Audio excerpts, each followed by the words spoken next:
Okay, so you saw those numbers, right? So you still got your rake. Don't expect this kit to take your rake away. Your rake will continue to be there. Bottom line, you want to get rid of your rake, you're going to need to add a little bit of a boost up front or something like that. Now, honestly, keep in mind, you know, having that rake is kind of good when you're looking at towing.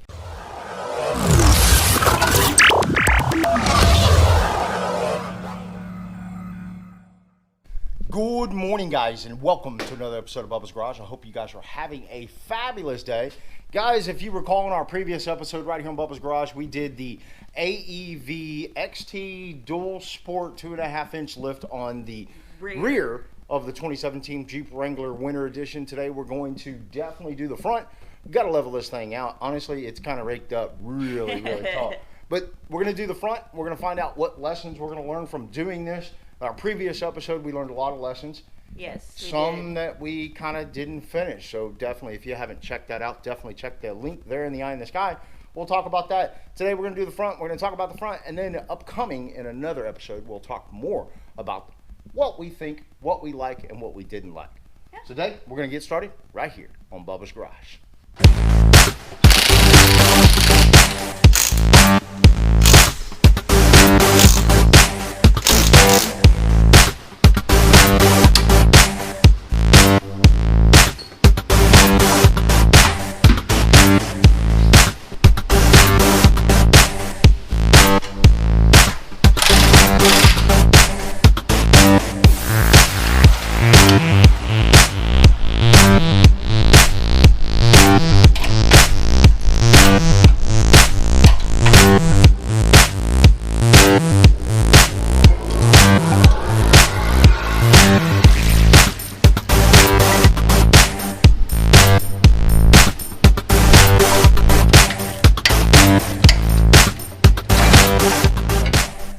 Alright guys, so far we've taken the tires off. That went smoothly. Go figure. So the bottom lower control arms, I loosened them up. Did not loosen the top at all.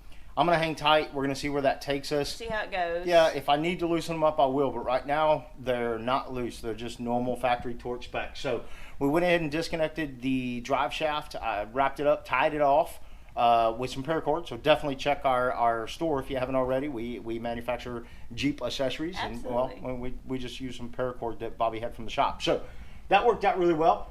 Then we did the track bar. Track bar. We loosened the track bar bolts on the frame side, and yeah. we removed the bolts on the axle side. Yeah. So far, no major obstacles. Actually went really well. Just time consuming. Again, you got to have the right tools. If you have the right tools, things will go much faster. All right. Next up, we're gonna move on to springs, shocks, and brake line. Yeah, a bunch of other stuff. We got to install some brackets, so definitely stick around for that. So let's move on.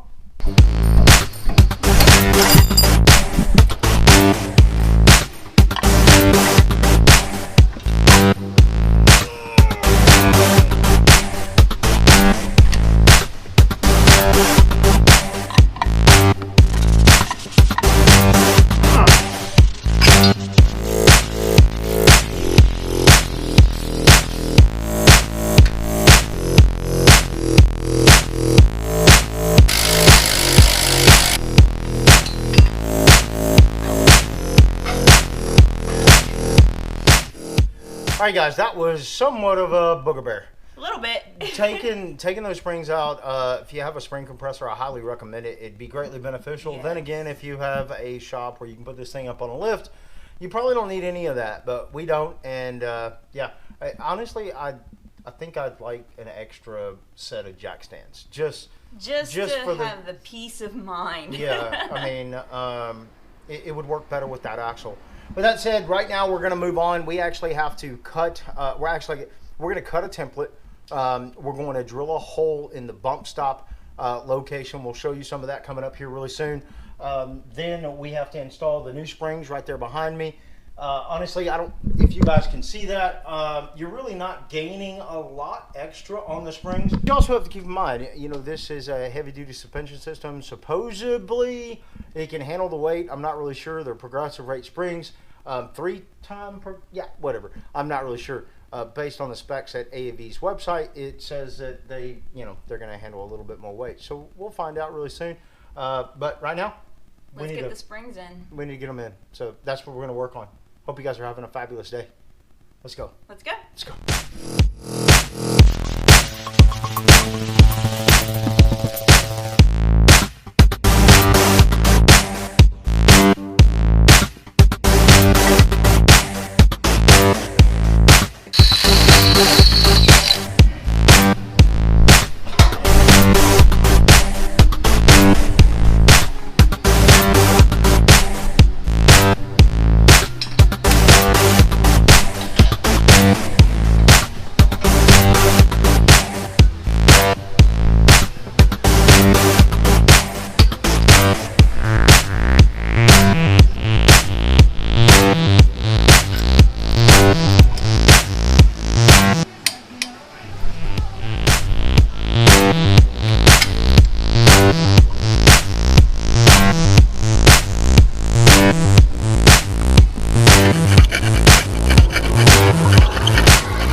Progressing along. It's actually taken a lot longer than I expected, but again, right here on Bubba's Garage, we always run into different obstacles.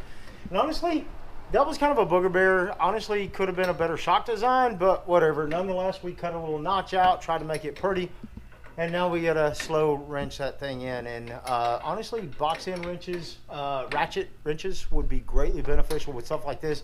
And honestly, we probably should have picked some up the other day because this particular project, a lot of we've said we wish we had them a lot. Yeah, a lot of scenarios where that would have been greatly beneficial, but it is what it is.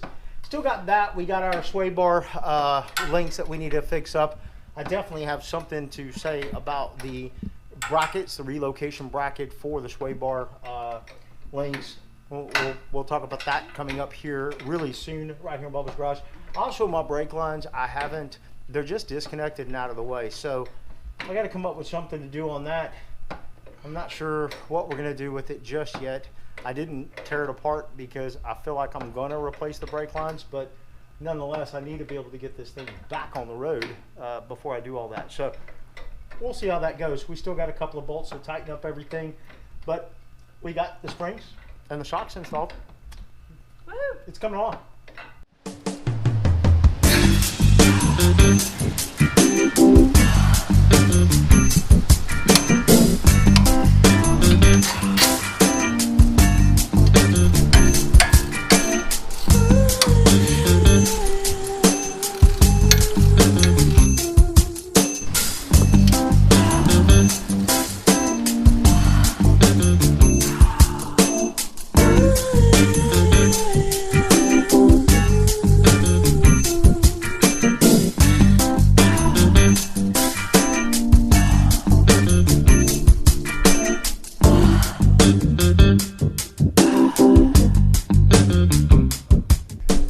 All right, guys, that wraps up the AEV DualSport XT 2.5-inch suspension lift on the 2017 Jeep Wrangler Winter Edition. Whew.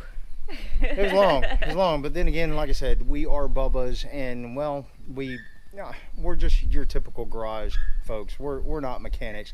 Honestly, a mechanic would probably knock this out in a couple of hours. They have the tools, right, etc. to do it. We didn't, so let's talk about that. Bobby's got an entire list. A list Tools, here. we mentioned tools. Tools is probably one of the biggest ones that would definitely speed up this job. Things like ratcheting wrenches, that would be huge. Make sure you have a really good jack. Something that's going to be able to lift that front end off the ground. We have a small, like a 2-ton speed jack, and it worked out great, but it could have been definitely better.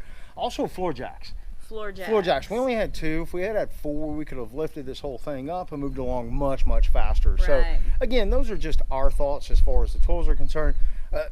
One other thing I want to mention, you got to make sure that your dadgum torque wrench works. Oh, yes. You gotta torque these bolts down to torque specifications just to be safe out there. And our torque wrench did not work, so we had to actually get another one. Yeah, so that slowed us down a little bit. That definitely slowed us down a little bit. Now, a couple of things about the lift kit itself. We'll start with the rear. The rear. Yeah, the rear. We did that in our previous episode. So, you know, honestly,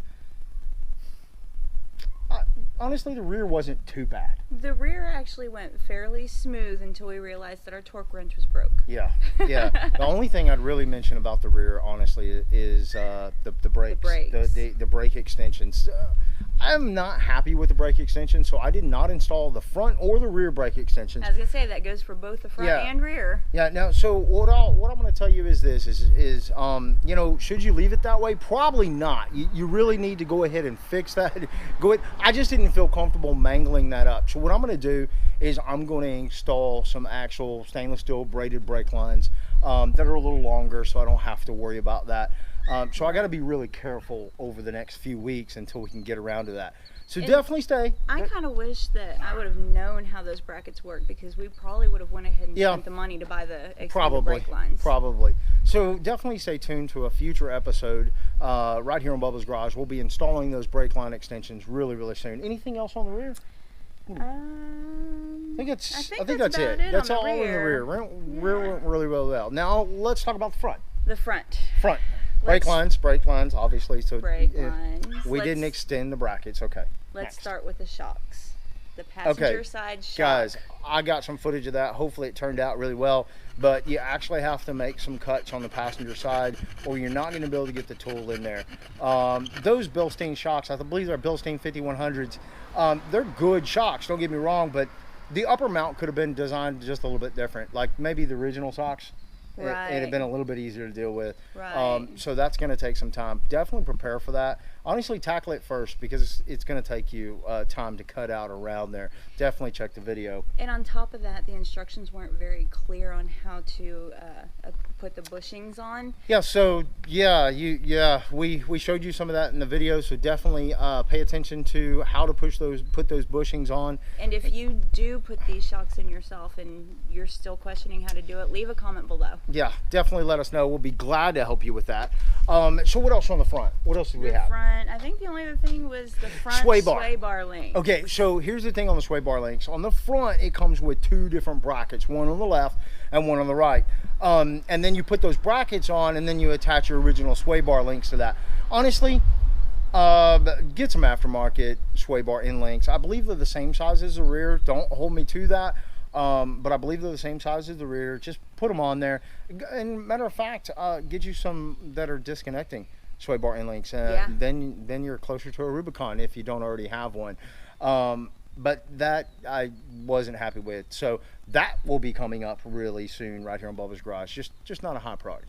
Not a high priority. Not right now. Not right now. Brake lines safety is probably a little bit more important. Well, what else do we have on there? We covered tools, we covered jacks. Okay. So the lift itself. Yeah. So what do we got? So the front was originally what, babe? About 34. So the front was originally 34 inches. Now what do we got now?